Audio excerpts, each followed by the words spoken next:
Well, good morning to you, Daily Dosers. Thanks for joining me on this Wednesday. We have been going day by day through this Passion Week, kind of marching our way up to Easter.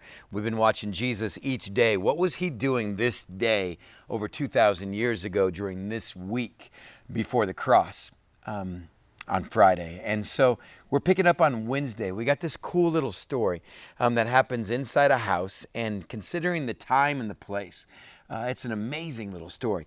We're going to pick up here in chapter 14 in the book of Mark, where it tells us in the first few verses, the chief priests, the leaders of the law, they've all been looking for a way to trap Jesus. They're trying to capture him, but they know their big Passover celebration is approaching, and they don't dare do it during that feast because this city is just going to be in an uproar if something of this magnitude happens during one of their great holiday seasons. So the clock's ticking on them. And here's what we find out Jesus is doing during this. Verse 3. So while Jesus was in Bethany, reclining at the table in the home of a man known as Simon the leper, a woman came with an alabaster jar of very expensive perfume made of pure nard, and she broke the jar and she poured the perfume on his head. Now some of those present were saying indignantly to one another, "Why this waste of perfume? It could have been sold for more than a year's wages and the money given to the poor."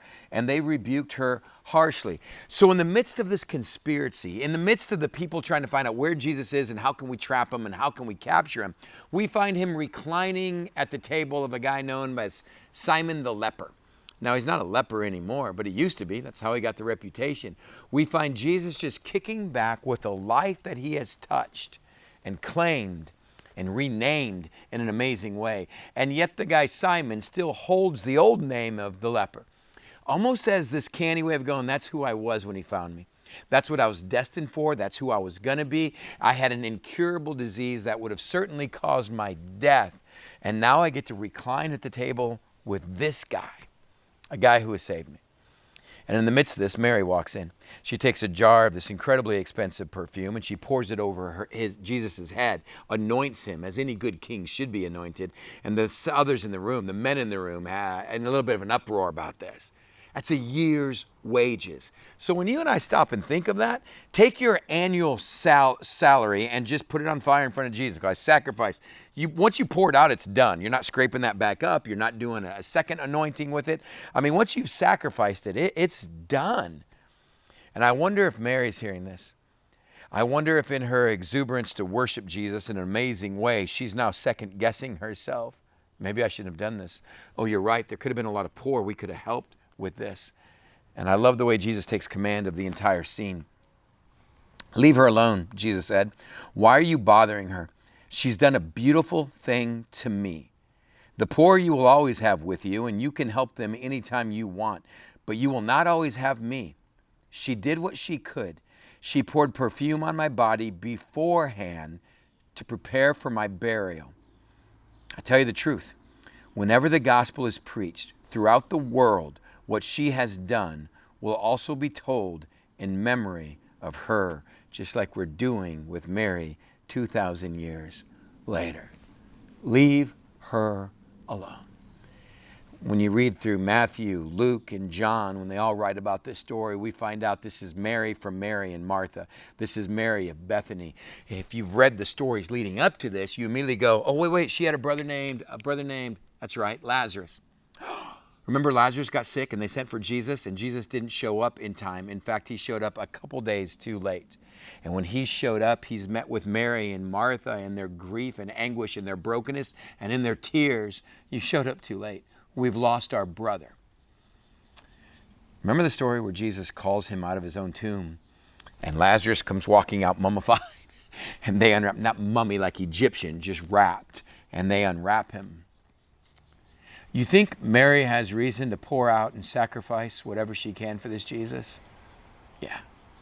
And Jesus says, let me tell you, wherever the gospel is going to be proclaimed throughout the world, she'll be talked about. Wherever the good news, what's the good news of this Jesus that says, I will take lepers and I will take brokenness. I will take things that cannot be touched and cannot be healed, and I will reclaim them and make them mine. And my people then will pour out and sacrifice themselves and serve me as one of the highest adorations of worship. because of what I've already done for them. And by the way, this is preparing this body which is about to be buried. See, no one else in the room knows what's going on. They should have. He set it up beforehand. I'm about to make the ultimate sacrifice, so anything this woman pours out pales in comparison to what I'm about to do for her. This is Wednesday, the centerpiece of Easter. May you and I have enough time this week to remember what this Jesus has done for us. Not just sacrifice, not just cross, not just forgiveness, not just salvation, but the amount of times he has blessed me, he has worked in me and through me, he has delivered me. And may there never be an amount of service or sacrifice that seems undue to him or too much for him, simply because of who he is and what he's done. The centerpiece of Easter week is a woman who knows who he is and what he's done. And he uses this to foreshadow even a greater act that all of us, if for no other reason in life, should stop and worship him for this week. On this middle of our Passion Week, may you spend time to remember what Jesus has done for you. And may you pour out your heart and soul in thanks and praise and worship because of who he is and what he's done for someone like you. That's the centerpiece of Easter.